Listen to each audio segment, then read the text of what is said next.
Hello everyone, welcome back to my channel geometrics engineering. और आज हम process of GIS data creation के बारे में बात करेंगे। तो शुरू करते हैं। तो जो जीआईएस डेटा होता है उसके अंदर स्पेशल और नॉन स्पेशल दोनों तरह के डेटा आते हैं, रास्टर वेक्टर दोनों तरह के। और इस डेटा के क्रिएशन में जो मेन प्रोसेस है उसमें 5 स्टेप्स इन्वॉल्व होते हैं। और वो 5 स्टेप कौन कौन से हैं? पहला तो है डेटा कैप्चर, दूसरा डेटा सोर्सेस, तीसरा डेटा इनकोडिंग, चौथा linking of special and attribute data, और पांचवा है ऑर्गेनाइजिंग डेटा फॉर एनालिसिस। तो ये पांचों क्या होते हैं, इनके अंदर क्या कौन से अदर स्टेप्स आते हैं उसके बारे में बात करते हैं। तो सबसे पहले बात करते हैं डेटा कैप्चर की। तो डेटा कैप्चर जो है ये एक ऑपरेशन होता है। जो डेटा हमारे पास होता है उसको एक डिजिटल डेटा बेस में उसका इंक्लूजन करने का ये एक स्टेप होता है। और यहाँ पे स्टेज पे ये भी डिसाइड होता है कि डेटा जो है उसको रास्टर फॉर्मेट या वेक्टर फॉर्मेट कौन से फॉर्मेट में स्टोर करना है। तो ये सारी चीजें डेटा कैप्चर के अंदर आती हैं। इसके बाद बात करते हैं डेटा सोर्सेस की। तो डेटा सोर्सेस, ये जो रास्टर और वेक्टर डेटा है इनके सोर्सेस क्या है, ये डेटा कहाँ से आते हैं? तो पहला सोर्स तो है कन्वेंशनल एनालॉग मैप सोर्सेस। जो मैप्स आते हैं वो टोपोग्राफी, लैंड यूज, सॉइल या जियोलॉजी जैसे मैप्स हो सकते हैं। और ये सारी मैप जो है ये कैडेस्ट्रल मैप होते हैं जो कि पहले कभी डिजिटाइज किए गए होंगे, डिजिटाइजर्स द्वारा मैनुअली डिजिटाइज किए गए होंगे, या फिर स्कैनर के थ्रू भी इन मैप्स को कलेक्ट किया जाता है। तो ये एनालॉग मैप सोर्सेज हो गए। उसके बाद दूसरा सोर्स जो है वो रिपोर्ट एंड पब्लिकेशन है। तो इसके अंदर जो भी socio economic kind of data होता है, जैसे कि पॉपुलेशन का डेटा हो गया, कोई डिजीज है उसका स्टैटिस्टिक्स हो गया, सेंसस रिपोर्ट हो गई, टाउन प्लानिंग रिपोर्ट हो गई। तो ऐसे जितने भी एट्रीब्यूट डेटा आते हैं ये सारे रिपोर्ट्स एंड पब्लिकेशन के अंदर आते हैं। इसके बाद बात करते हैं एरियल रिमोट सेंसिंग की। तो एरियल रिमोट सेंसिंग का यूज ज्यादातर लैंड यूज और वेजिटेशन टाइप का है, जो कि एयर स्पेस बेस्ड प्लेटफॉर्म से जब अर्थ सरफेस की मैपिंग की जा रही हो तो वो एरियल रिमोट सेंसिंग हो जाती है। इसके बाद बात करते हैं सैटेलाइट रिमोट सेंसिंग। तो सैटेलाइट इमेजेस जो हमें मिलती हैं वो सारी satellite remote sensing raster data के अंदर आ जाती हैं। इसके बाद बात करते हैं फील्ड डेटा सोर्स की। तो फील्ड डेटा सोर्स में जो डेटा फील्ड पे जाके मैनुअली कलेक्ट करना होता है, जैसे डीजीपीएस पॉइंट्स हो गया, सर्वेइंग रिलेटेड जितने भी फील्ड डेटा कलेक्ट किए जाते हैं वो सारे फील्ड डेटा सोर्सेज में आते हैं। एग्जिस्टिंग डिजिटल मैप सोर्स जो है इसमें क्या आता है कि कुछ वेबसाइट्स बनी रहती हैं जहाँ पे ऑलरेडी जो डेटा है रास्टर या वेक्टर फॉर्मेट में अवेलेबल रहते हैं, जो कि गवर्नमेंट वेबसाइट भी हो सकती है, पेड वेबसाइट्स भी हो सकती है। तो वहां से भी हम डेटा को डाउनलोड करके यूज कर सकते हैं। इसके बाद बात करते हैं डेटा इनकोडिंग मेथड्स की, जो कि तीसरा स्टेप है जीआईएस डेटा क्रिएशन में। तो इसमें क्या होता है, इसमें जो डेटा है उसको डिजिटल डेटाबेस में इंक्लूजन किया जाता है। और डेटा इनकोडिंग डिपेंड करती है कि डेटा जो है वो एनालॉग टाइप का है या डिजिटल टाइप का है।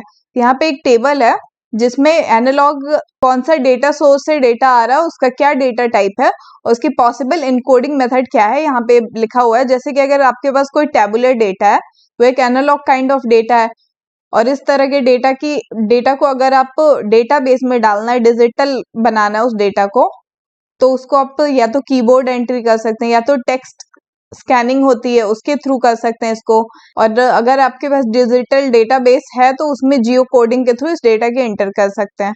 अगर आपके पास मैप फॉर्मेट में एनालॉग डेटा है तो या तो उसकी मैनुअल डिजिटाइजिंग की जाए, या फिर उस मैप की स्कैनिंग की जाए, या फिर ऑन स्क्रीन डिजिटाइजेशन किया जाए उस मैप का आफ्टर स्कैनिंग। और या तो raster to vector automatic conversion भी हो जाता है, जिससे उस मैप का वेक्टर कन्वर्टेड फाइल आ जाएगी। इसके बाद अगर कोई रिमोटली सेंस्ड इमेज है जो कि एनालॉग सोर्स ऑफ डेटा है, तो इसकी भी मैनुअल डिजिटाइजिंग के थ्रू इनकोडिंग की जा सकती है, स्कैनिंग के through, on screen digitisation after scanning के थ्रू इसकी इनकोडिंग की जा सकती है। अगर टैबुलर डेटा जो है वो आपके पास डिजिटल फॉर्मेट में है, डिजिटल फॉर्मेट में है तो डिजिटल फाइल ट्रांसफर करके और उसके बाद उसमें जो भी नेसेसरी एडिटिंग या रीफॉर्मेटिंग होगी वो कर सकते हैं। और दूसरा जियो कोडिंग भी कर सकते हैं इस डेटा की।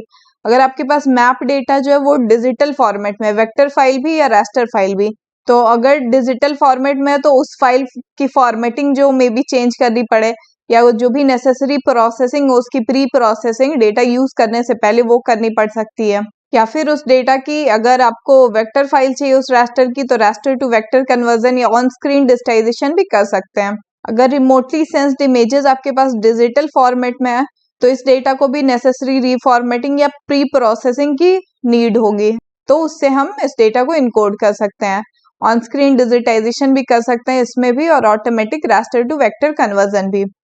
अगर आपके पास जीपीएस डेटा जो है वो डिजिटल फॉर्मेट में अवेलेबल है, तो इसमें भी सेम जियो कोडिंग कर सकते हैं, या फिर अगर उस डेटा की प्री प्रोसेसिंग की नीड है, कोई रीफॉर्मेटिंग या एडिटिंग की नीड है, तो वो करके हम इस डेटा को इनकोड कर सकते हैं।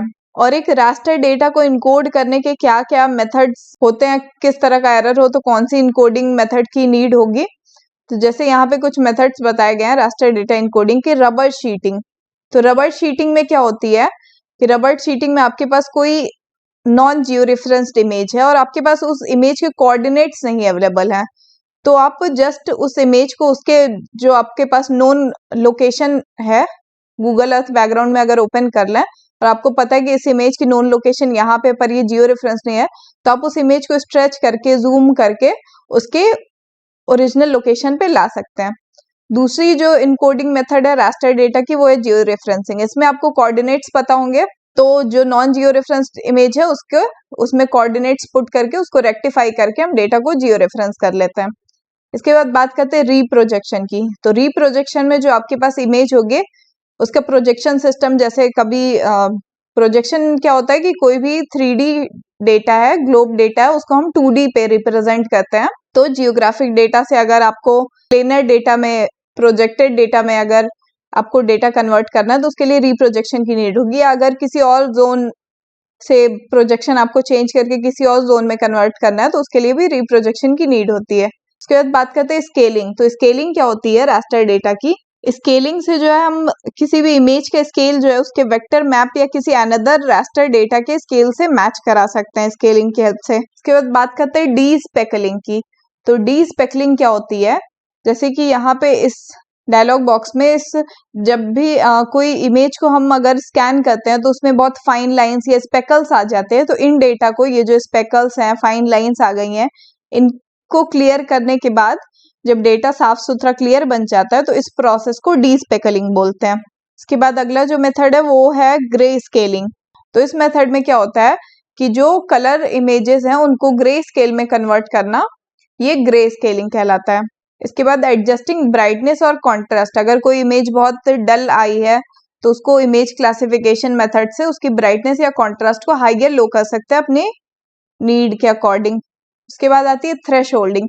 तो थ्रेश होल्डिंग में क्या होती है कि अगर आपके पास ग्रे स्केल में कोई इमेज है और उस इमेज को बस हम कोई दो नंबर्स में कन्वर्ट कर देते हैं, 0 या 1, ब्लैक और व्हाइट, और इससे किसी भी ऑब्जेक्ट की अगर क्लासिफिकेशन करनी है तो उसकी शार्प बाउंड्रीज हमें बस दो वैल्यूज के थ्रू मिल जाती है, तो उसको थ्रेश होल्डिंग बोलते हैं। किसी भी ग्रे स्केल इमेज को बस दो डिस्टिंक्ट वैल्यूज में कन्वर्ट कर देना। जैसे कि ये ग्रे स्केल इमेज थी, इसको ब्लैक एंड व्हाइट में बस कन्वर्ट कर दिया है, तो इस बिल्डिंग की शार्प बाउंड्रीज मिल गई है हमें। बाइनरी इमेज एक तरह से बन के आ गई क्योंकि इसमें दो ही वैल्यूज है, थ्रेश होल्डिंग बोलते हैं। इसके बाद बात करते हैं कलर सेपरेशन की। तो कलर सेपरेशन क्या होता है? जैसे कि कोई भी सैटेलाइट इमेज हमारे पास आई तो उसमें डिफरेंट कलर से रिप्रेजेंटेशन होता है फीचर्स का। जैसे कि आप कलर देख के बता सकते हो कि ब्लू कलर की वाटर बॉडी है, ग्रीन जो है वो एग्रीकल्चर है। तो कलर सेपरेशन में वही है कि हम लोग इमेज को क्लासीफाई करके उसको कलर के अकॉर्डिंग सेपरेट कर देते हैं और हर एक क्लास को एक कोई कलर से डिनोट कर देते हैं जब, तो वहां पे कलर सेपरेशन आ जाता है और डिफरेंट डेटा की लेयर्स तैयार की जा सकती है वहां की। जैसे अपने बिल्डिंग को अलग कलर से तैयार कर दिया, रेड कलर से, जो वेजिटेशन है उसको ग्रीन कलर से सेपरेट कर दिया, वाटर बॉडीज को ब्लू कलर से सेपरेट कर दिया, तो ये सारे कलर सेपरेशन होते हैं। इसके बाद जो है अगला मेथड वो है सब सेटिंग। तो सब सेटिंग में क्या होती है कि अगर आपके पास कोई लार्ज रास्टर डेटा आ गया, कोई बड़े एरिया का रास्टर डेटा आ गया जिसमें आपको इतने की नीड नहीं है, आपको बस छोटे से एरिया की नीड है, तो इस एरिया ऑफ इंटरेस्ट को जब आप क्लिप करके बाहर निकाल लेते हैं इस बड़े रास्टर से, तो इस मेथड को सब सेटिंग बोलते हैं। उसके बाद बात करते हैं एज मैचिंग की। तो एज मैचिंग में क्या होती है, कभी कभी होता है कि आपको किसी बड़े एरिया पे काम करना है पर आपके पास जो इसकी इमेजेस आपको मिली हैं वो इस अलग अलग पार्ट्स में छोटी छोटी इमेजेस मिली हैं। तो इन सारे इमेजेस को जब मोज़ैक करके एक इमेजेस बना देंगे, ये सारे फीचर्स को कनेक्ट करते हुए हम इनके एजेस को मैच करा देंगे, तो ये प्रोसेस जो है एज मैचिंग कहलाता है। तो ये सारे मेथड्स जो थे ये रास्टर डेटा के इनकोडिंग के थे। इसके बाद बात करते हैं इनकोडिंग ऑफ वेक्टर डेटा। तो वेक्टर डेटा के इनकोडिंग में कुछ जो मेथड्स हैं वो क्या क्या है? पहला तो है मैनुअल डिजिटाइजिंग, दूसरा on screen digitising, automatic raster to vector conversion, electronic surveying system, geocoding. तो ये क्या होते हैं इसके बारे में बात करते हैं। तो पहले के टाइम में जब डिजिटल कार्टोग्राफी के अर्ली डेज में थे हम, तो वहां पे वेक्टर डेटा जो था उसकी इनकोडिंग के लिए जो हमें एनालॉग मैप्स मिलते थे उसको डिजिटाइजिंग टेबल रहती थी उस पे प्लेस कर देते थे, जो कि एक पीसी से कनेक्टेड होता था। ये डिजिटाइजिंग टेबल ये एक कंप्यूटर से कनेक्टेड रहता था, और ये जो डिजिटाइजिंग टेबल थी इसमें बहुत फाइन वायर्स बने रहते थे, और इसके अराउंड जब मैप को रख के और उसके अराउंड माउस को मूव करते थे तो ये यहाँ से इस मैप के एक्स वाई कोऑर्डिनेट की इंफॉर्मेशन पीसी तक पहुंचाता था, और इससे जो है मैनुअल डिजिटाइजिंग की जाती थी। इसके बाद बात करते हैं ऑन स्क्रीन डिजिटाइजेशन की। तो जब डिजिटल कार्टोग्राफी में थोड़ा रिवॉल्यूशन आया और सॉफ्टवेयर इसमें डेवलप किए गए आर्कजीएस और क्यूजीएस जैसे, उसके बाद स्कैन्ड जियो रेफरेंस्ड मैप के ऊपर ही फीचर्स की डिजिटाइजेशन होनी शुरू हो गई, जिसको हम ऑन स्क्रीन डिजिटाइजेशन बोलते हैं। उसी में थोड़ा और डेवलप टूल्स आ गए, तो automated raster to vector conversion भी होने लगा, जिससे रास्टर की जो बाउंड्रीज हैं उसी से डायरेक्टली वेक्टर में कन्वर्ट हो जाता है डेटा। डिजिटाइजेशन की नीड नहीं पड़ती, बस आफ्टर कन्वर्जन थोड़ी बहुत क्लीनिंग की नीड पड़ती है। तो ये तो automatic raster to vector conversion हो गया। इसके बाद इलेक्ट्रॉनिक सर्वेइंग सिस्टम। तो इलेक्ट्रॉनिक सर्वेइंग सिस्टम में क्या आता है कि कोई भी जीएनएसएस रिसीवर है जो आजकल उसके जो डेटा रिकॉर्ड होते हैं वो डायरेक्टली जीआईएस सॉफ्टवेयर में वेक्टर डेटा के फॉर्मेट में इंपोर्ट किए जा सकते हैं।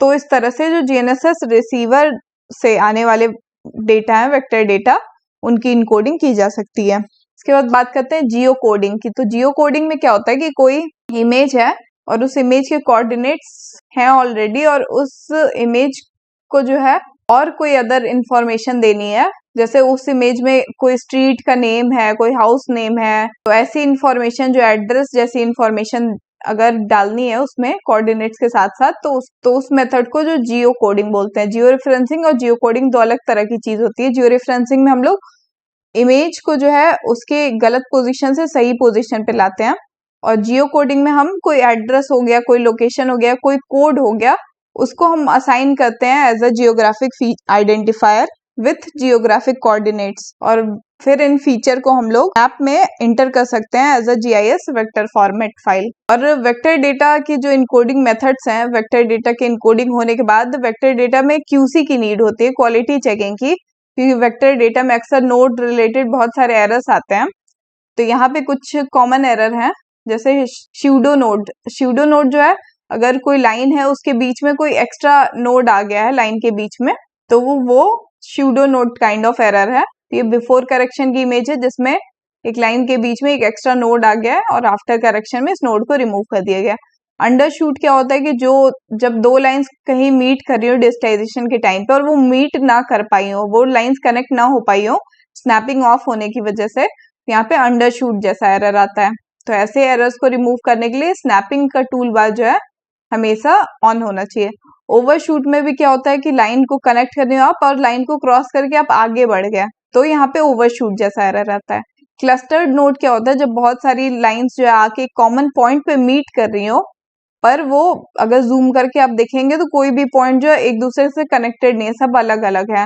ये भी स्नैपिंग एरर है, एक नोड एक दूसरे से कनेक्ट नहीं हो पाया, तो ऐसे एरर को क्लस्टर्ड नोड बोलते हैं। इसके बाद आता है स्लाइवर पॉलीगन। इसमें क्या होता है, दो एडजेसेंट पॉलीगन जो है एक दूसरे के बीच में जो है इनके बीच में गैप आ जाता है, तो ऐसे पॉलीगन्स को स्लाइवर पॉलीगन बोलते हैं। डुप्लीकेट ऑब्जेक्ट क्या होता है कि एक लाइन के ऊपर कोई दूसरी लाइन या एक पॉलीगन के ऊपर दूसरा पॉलीगन ओवरलैप हो रहा है, तो वहां पे डुप्लीकेट ऑब्जेक्ट जैसा एरर आता है। ब्रेकिंग क्रॉसिंग ऑब्जेक्ट क्या होता है कि कोई एक लाइन दूसरी लाइन के साथ इंटरसेक्ट हो रही है, तो वो जो इंटरसेक्टिंग पॉइंट है वहां पे कोई नोड जनरेट होना चाहिए एक, जो कि नहीं होता है, ऑब्जेक्ट जो है क्रॉस हो गया क्रॉस दैट लाइन, तो यहाँ पे breaking crossing object kind of error आता है। उसके बाद आती है कोऑर्डिनेट थिनिंग। तो कोऑर्डिनेट थिनिंग में क्या है कि फीचर्स जो है, कभी एक्स्ट्रा नोड्स जहाँ पे नीड नहीं है एक्स्ट्रा नोड्स की, वहां पे भी एक्स्ट्रा नोड्स डिजिटाइज हो जाते हैं, तो उसकी वजह से कोऑर्डिनेट थिनिंग की एरर आती है।